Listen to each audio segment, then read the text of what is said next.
गर्मियों के इस मौसम में कैरी की मीठी चटनी किसे पसंद नहीं होती। और इस मीठी चटनी को बनाने का सबसे आसान तरीका आज हम आपके लिए लेकर आए हैं। ये चटनी बहुत ज़्यादा मज़ेदार बनती है, इसके अलावा ये कई महीनों तक ख़राब नहीं होती। तो आइए रेसिपी देखते हैं। बिस्मिल्लाहिर्रहमानिर्रहीम, अस्सलामु अलैकुम। कैरी की मीठी चटनी बनाने के लिए हमने आधा किलो कैरी ली है। कैरी को हम काट लेंगे।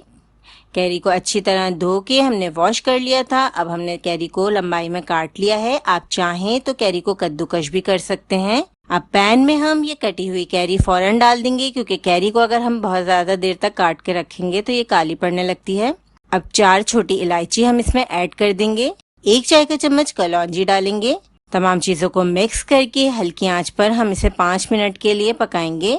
हमने इसमें कोई पानी शामिल नहीं किया। अब 1 कप भरकर हम इसमें चीनी शामिल करेंगे। आधा किलो कैरी में 1 कप भरकर चीनी शामिल करें तो इसका अच्छा बैलेंस फ्लेवर आता है। चीनी को अच्छी तरह मिक्स कर देंगे। फ्लेम को हमने मीडियम पे कर दिया है और इसमें शामिल कर देंगे 1/4 चम्मच नमक। आधा चाय का चम्मच हमने इसमें कश्मीरी लाल मिर्चों का पाउडर शामिल किया है। 1/4 चम्मच हमने इसमें कुटी हुई लाल मिर्चें ऐड की हैं। मिर्चें और नमक आप अपने टेस्ट के मुताबिक कम या ज्यादा भी कर सकते हैं। हमने सिर्फ कलर के लिए कश्मीरी लाल मिर्चों का इस्तेमाल किया है। आप चाहें तो सिर्फ कुटी हुई लाल मिर्चें भी यूज कर सकते हैं।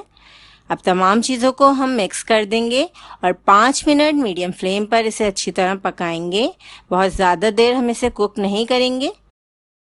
अब चटनी तैयार हो गई है। इसको चेक करने के लिए हम चमचे को ऊपर करेंगे और इस तरीके से अगर ड्रॉप्स में चटनी गिर रही है तो समझे कि चटनी बिल्कुल रेडी है। इससे ज़्यादा हम इसे गाढ़ा नहीं करेंगे, क्योंकि ठंडी होने के बाद ये काफ़ी गाढ़ी हो जाती है।